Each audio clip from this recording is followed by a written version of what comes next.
But for that experience, I probably wouldn't be here today because of the pain as an indicator to put me in the right place, in the right trajectory, to live my higher self and to identify what I was doing to lead to such a matter.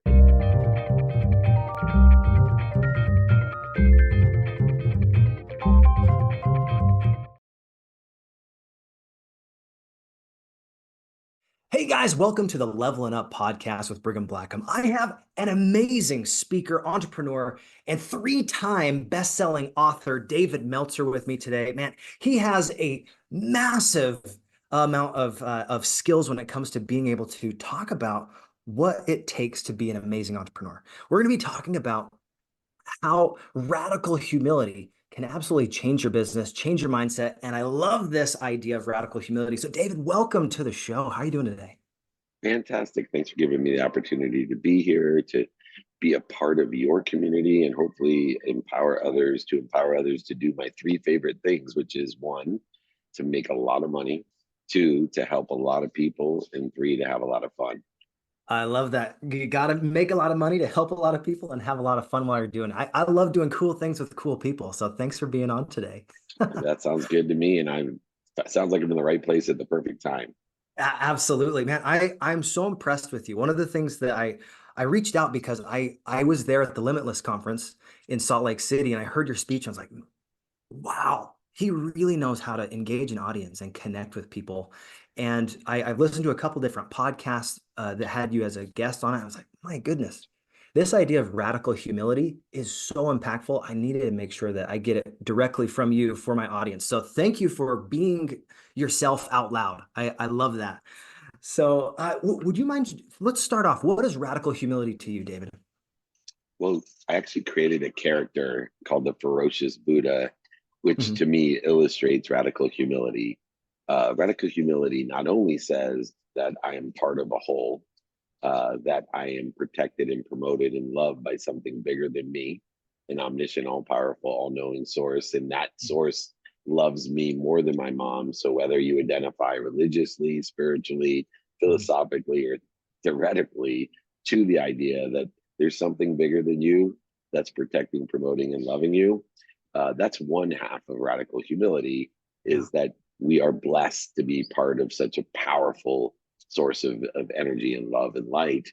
But it's Yes. also the humility and I need to do my best each day. Mhm.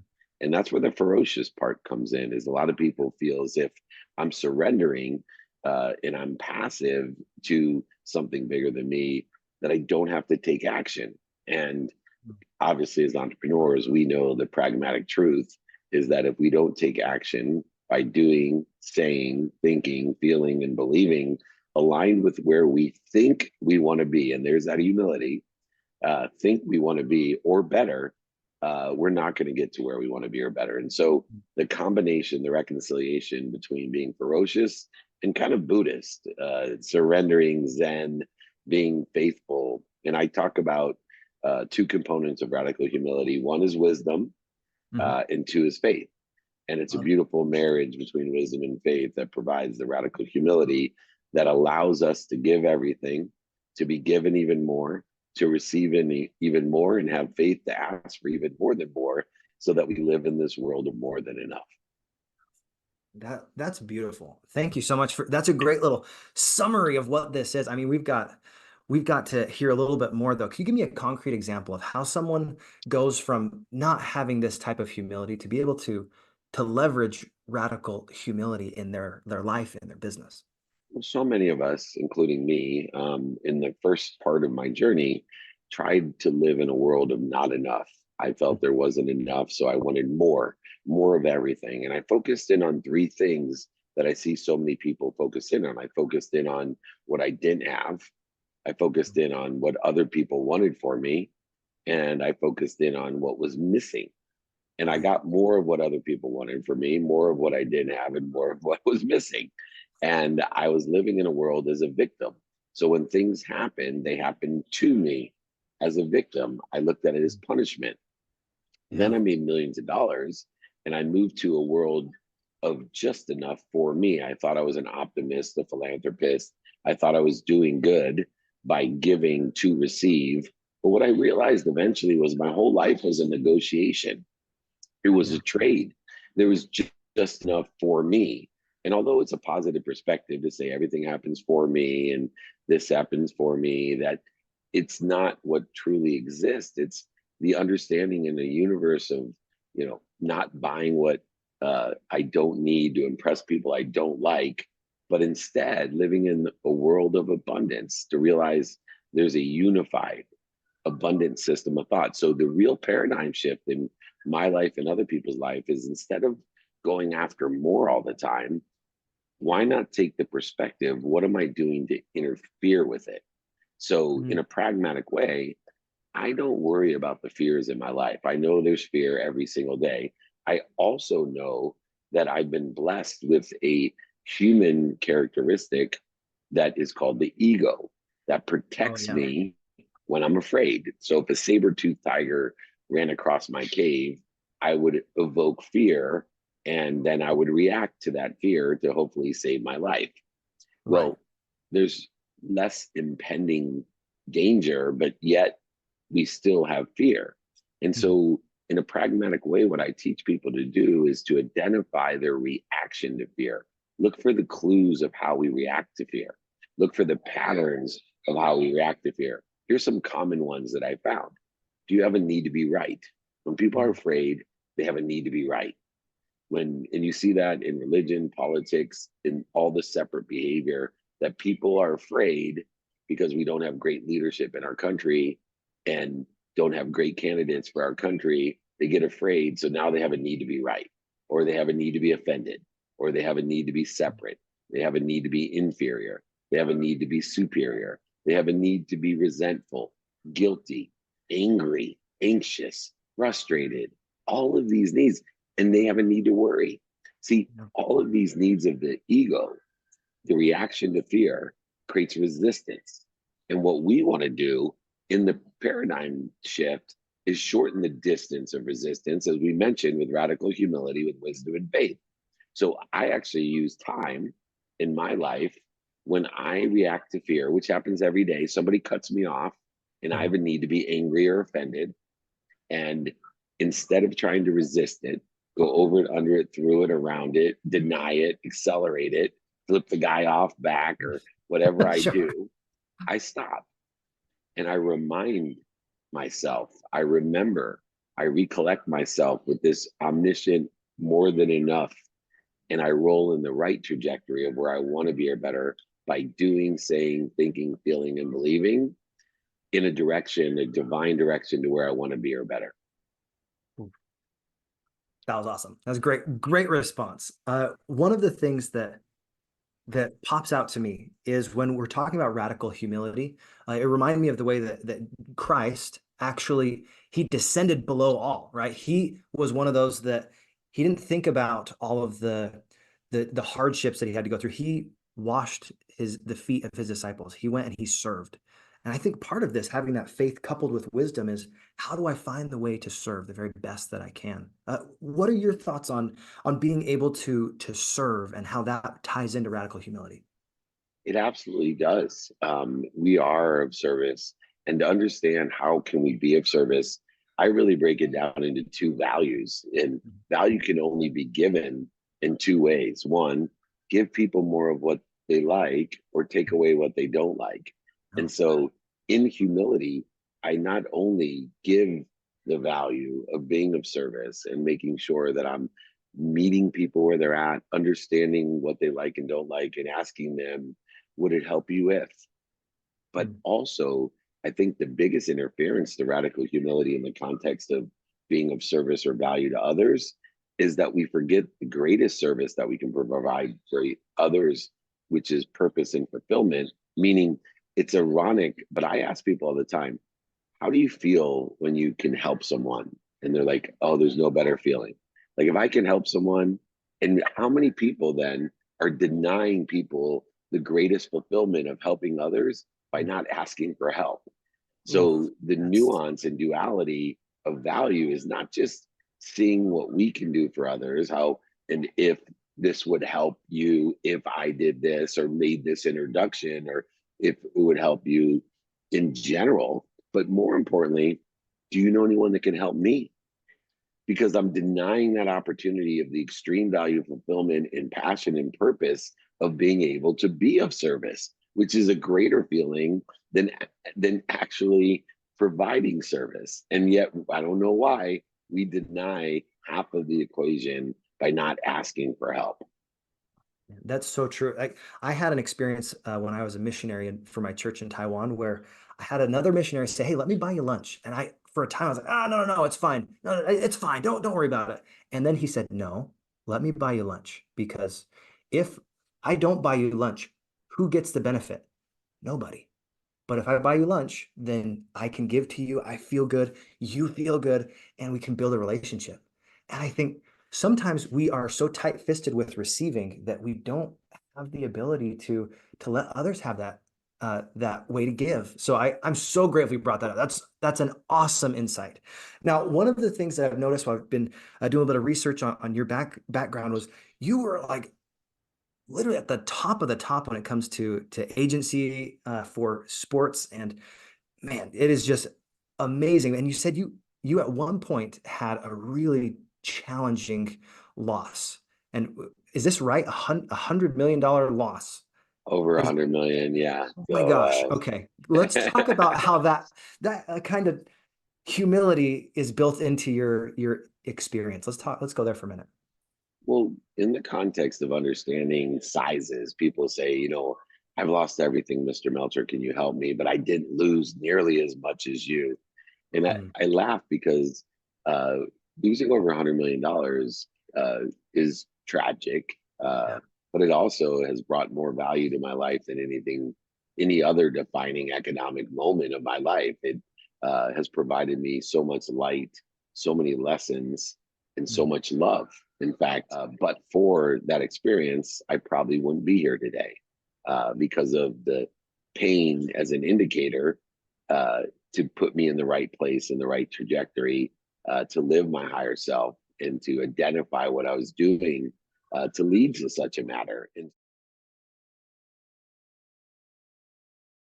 so for me, I tell people all the time that if you've lost everything, sometimes if all you had was, let's say, $100,000, it's, to me, I think, a bigger tragedy because when you have that much and you lose it, uh, it's easier to get it back. Let's just put it that way. You've built yeah. so much behind that in order to earn that. But if you have 10,000 or 100,000 and you lose it all, you don't have the same relationship capital. You don't have the same knowledge. You don't have the same skills as somebody that has made that much money. So you actually have a more difficult situation than the person that's lost the bigger amount of money. So I think perspective is very important, and the participation in that perspective is essential. But as a defining moment at its real level, it was faith. I have great wisdom. I've always done my best. I've always learned lessons. I've always had fun. But I remember telling my mom on the lowest point of the bankruptcy where I had to Mhm. go to her house. Now, remember, the only reason I wanted to be rich was to buy my mom a house. I had a single mom with 6 kids. Yeah. And I had to tell her that I lost everything, but I also had to tell her that I lost her home because I forgot to take my name off of the title. And I Mm. remember crying to my mom and saying, "I'm so sorry." And she's like, "Are you okay?" I'm like, "Mom, I don't think you heard me. I lost your home. You need to move." She goes, "I heard you. Are you okay?" I go, "Mom, I can't believe. Why am I so punished?" I told her, "I don't believe in God." My mom's very religious. And she looked at me calmly and she said, "Oh," tear dripped down her eye. "Sweetheart, you believe in God. You just believe in the wrong God." And that moment, which may have never come, but for the economic mistakes that I had made, Mhm. changed my life because my paradigm and faith changed that day. That no longer would money be my God, but the omniscient, all powerful, all knowing Christ, the higher self, uh, felt it instantly moved me from being punished to protected, to Yeah. loved, to promoted. And I had hope, and I had skills, knowledge, and desire aligned with that hope. And it didn't take me very long to make back everything I ever had and more in the right way, in a divine direction, in divine time. Mm. That that is so heartwarming that at times when you feel the lowest, you have someone like your mother that you can connect with, that you're able to have those heart to heart moments, because it's in those moments that define our destiny. One of the things I also wanted to talk about was in business. Like you've been a leader for years. Like it's not just like a few years, but you've been doing this for a long time. How do you how do you really talk about the difference between having like, conditional humility versus unconditional humility? I know this is an interesting distinction. So let's go there. I'm very pragmatic about this. So I just use time. Yeah. So for me, I use time to say, am I spending days, months, years, hours in the interference of that humility? Or Mhm. am I just spending minutes and moments? And so for me, I think time is an easy measurement to see progress. So for example, if I feel guilty, guilty is an interfering emotion. If I Mhm. feel guilty for 12 hours, if I can feel guilty for 11 hours and 55 minutes tomorrow, I've made progress. Yeah. And so I started to literally just use a quantifiable measurement in order to see how I could progress to my higher self, how I could gain more wisdom and utilize my faith in order to do three things. I wanted to aggregate, attract more of what I wanted. I wanted to accelerate that process so it happened faster. And I wanted exponentiality of results, of outcomes. And what I learned was there's a mathematical equation in order to utilize and to formulate the aggregation, acceleration, and exponentiality that I desired. Mhm. And it was that if I paid attention, if I prayed for or focused in on what I truly wanted in that divine direction and divine time, but I gave it through radical humility, the intention by doing everything I could, my best, saying everything aligned with where I wanted to be or better, thinking everything I wanted aligned with that, believing it and feeling it inspired, that the attention that I paid plus the intention that I gave equaled the coinciding, the coincidences, the results, the outcomes, opportunities, options, touches of favor from God. And so pay attention to what you want, give it your intention, and it will equal the consequences and coincidences that you want or better. That's so good. One of my favorite expressions is coincidence is not in the vocabulary of the Father. And if you think about it, that's one of the ways that God stays anonymous. You put yourself in the path, you have the intentionality, you focus in on it, and you do your very best day in, day out to be persistent. And eventually those opportunities will come. And if you're prepared, you can take them. And if you're not prepared, they just keep going. So, man, so good. Beautifully Thank you. put. Beautifully put. That's awesome. In fact, one of my favorite philosophies is that if we can learn to love what we don't like or love, or other people don't like or love, and we can be committed to the consistent behavior every day and be persistent without quit, regardless, and faith in hand in the pursuit, of what we want, our potential, our higher self, God or the universe will give us its secrets. It'll tell us the cheat codes. And then life becomes really easy when you have the cheat codes. I know they have the NCAA Madden, the EA Sports game coming out, and like every kid in the world is that loves sports or football, especially wants to play this new college video game. Mhm. And I looked at my son. I said, "How easy would this game that's coming out be if you had all the cheat codes?" And he'd say, "It'd be pretty easy, Dad." I said, "I could even be you. And I don't play video games." He goes, "Yeah, you sure could, Dad." I said, "That's how I live my life. I get all the cheat codes because I am consistent and persistent in the pursuit of my potential. And I'm learning to love what I don't like or love, or other people that I don't like or love, or learn to love what they don't like or love." And it tells me all its secrets. And that's what's created the abundance in my life. Absolutely. And those cheat codes come from experience, like you said, that wisdom and the faith to put them into action. Because I mean, knowledge is one thing, but knowledge, if it is not applied, it's it's just not that helpful. One of my favorite quotes by Steve J. Larson, he says, you know, knowledge, if knowledge was all that you needed, all librarians would drive Lamborghinis. Right on. So, Exactly.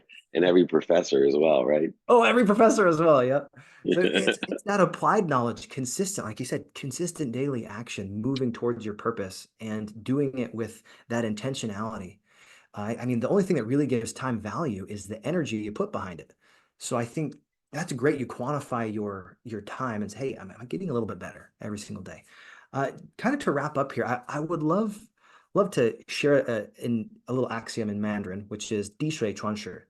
The dripping of water penetrates the stone.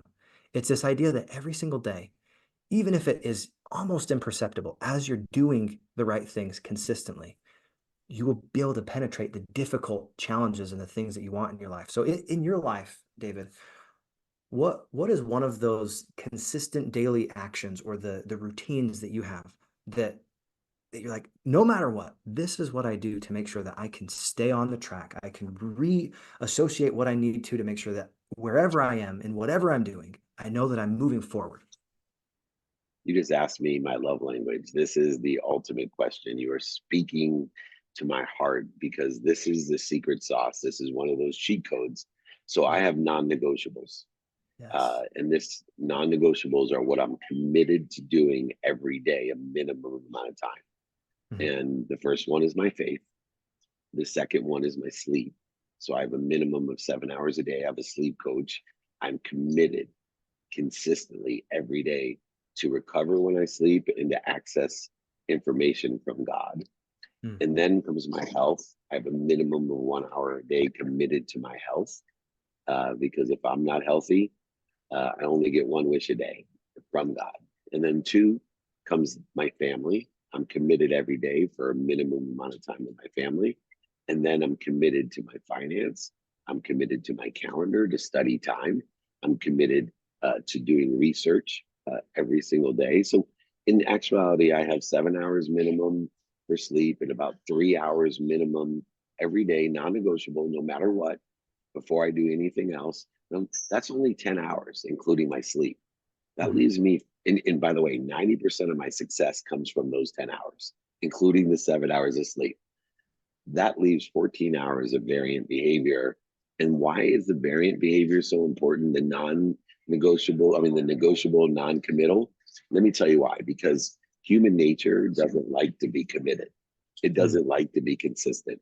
So by being aware of the 14 hours of variant behavior, it allows me to make mistakes, have options, all the enjoyment experiences, etc., that make it possible for me to feel okay about being committed to the 7 hours of sleep and the 3 hours of non-negotiables on top of that. So I think the combination, the yin and the yang of that water dropping in the Mandarin philosophy is so important that it takes the 14 hours of the other time to just have the 3 hours of committed non-negotiable for faith, family, health, finance, time, and research.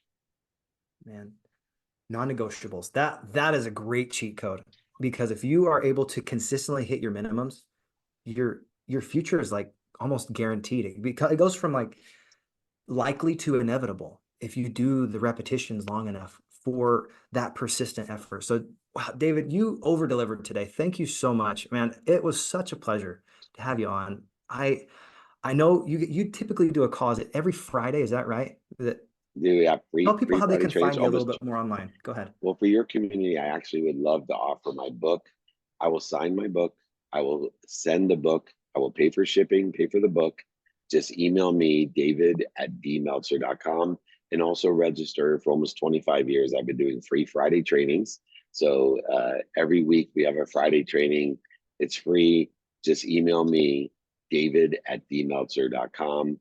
I appreciate the opportunity to share with everyone. Hopefully a little bit of wisdom, but more importantly, a lot of faith. Look forward to doing more with you and seeing you soon. Absolutely. Thank you so much, David. Excited to share the stage more with you in the future. Have a wonderful rest of your day and enjoy. Take care. Thank God you. bless, Bless guys. you. Bless you.